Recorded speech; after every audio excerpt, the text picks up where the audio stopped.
মানে আমাদের প্রাক্তন রাজ্যপাল বা প্রাক্তন উপরাষ্ট্রপতি জগদীপ ধনকর ওখানে গিয়ে ধ্যান করেছেন, দেশের মাননীয় প্রধানমন্ত্রী ওই সেলে গিয়ে ধ্যান করেছেন।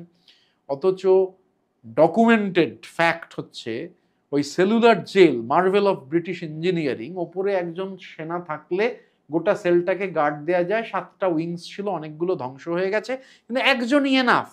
এবং সেলের যে মেকানিজম, যে ব্রিটিশ ইঞ্জিনিয়ারিং এর, মানে দুটো সেল বন্ধ হবে, দুটো সেলের মাঝখানের দেওয়ালে, ও ভাঙা দুঃসাহসিক ব্যাপার। সেই জেলও বাঙালি ভেঙেছিল, মানে এরা বারিন ঘোষ সেই জেল ভেঙেছিলেন। তো যাই হোক, আমি তার মধ্যে যাচ্ছি না, আমি ডিস্টরশন অফ হিস্ট্রিতে আসছি, state sponsored distortion of history. ওখানে লাইট অ্যান্ড সাউন্ড যেটা দেখানো হয় তাতে বলা হয় যে একটা সেল, সেই ওই একটা সেলেই সাভারকারের ছবি আছে, অন্য কোনো সেলে কারোর ছবি নেই। বলা হচ্ছে ওই সেলেই সাভারকারকে রাখা হয়েছিল, সাভারকার ওয়াজ কেপ্ট ইন দ্যাট সেল। কেন?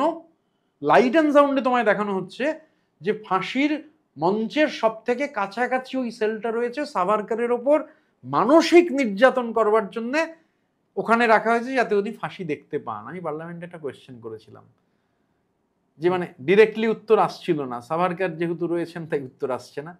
তো আমি মানে 1900 একটা টাইম ফ্রেম আর কি, সাভারকার যে সময় ছিলেন, মানে 4-5টা মুচলেখা দিয়ে ছাড়া পাওয়ার আগে যে সময় ছিলেন, মুচলেখাগুলো পাবলিকলি ডিসপ্লেড, ওনার মুচলেখাগুলো, মানে ইউর মোস্ট ওবিডিয়েন্ট সার্ভেন্ট, উনি কি কি করবেন না তার ব্যাখ্যা দিচ্ছেন, কিভাবে ব্রিটিশদের সাহায্য করবেন, কিভাবে দেশের স্বাধীনতা আন্দোলনকে সাবাতজ করবেন, এগুলো সব লেখা রয়েছে, পাবলিক ডিসপ্লেতে রয়েছে, আমার কথার ওপর এগুলো নির্ভর করে না, এগুলো সব ডিসপ্লেড।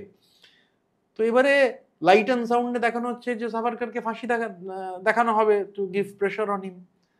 এবার আমি যখন প্রশ্নটা করলাম, সাভারকার প্রশ্নের যে উত্তর এলো, গভর্নমেন্ট বললো যে না, মানে আপনি যে সময় জানতে চেয়েছেন, আমি সম্ভবত 1908 থেকে 1925 জানতে চেয়েছিলাম, মানে ইচ্ছাকৃতভাবেই চেয়েছিলাম, এর মধ্যেখানেই সাভারকার ছিলেন। তো গভর্নমেন্ট বলেছে রিটেন আনসার যে সেলুলার জেলে কোনো ফাঁসি হয়নি ওই সময়। অথচ লাইট অ্যান্ড সাউন্ডে একটা সরকার, একটা দেশের সরকার, সেই সরকার বলছে to put pressure on Savarkar, ওই সেলে রাখা হয়েছে ফাঁসি দেখানোর জন্যে, আবার নিজেরাই বলছে ফাঁসি হয়নি। এই যে থিওরি অফ গোয়েবেলস, ফ্যাসিবাদ একটা দর্শন, যে ইসরায়েলের সঙ্গে ভারতবর্ষের এত নৈকট্য কেন, জায়নবাদ একটা দর্শন, জিওনিজম।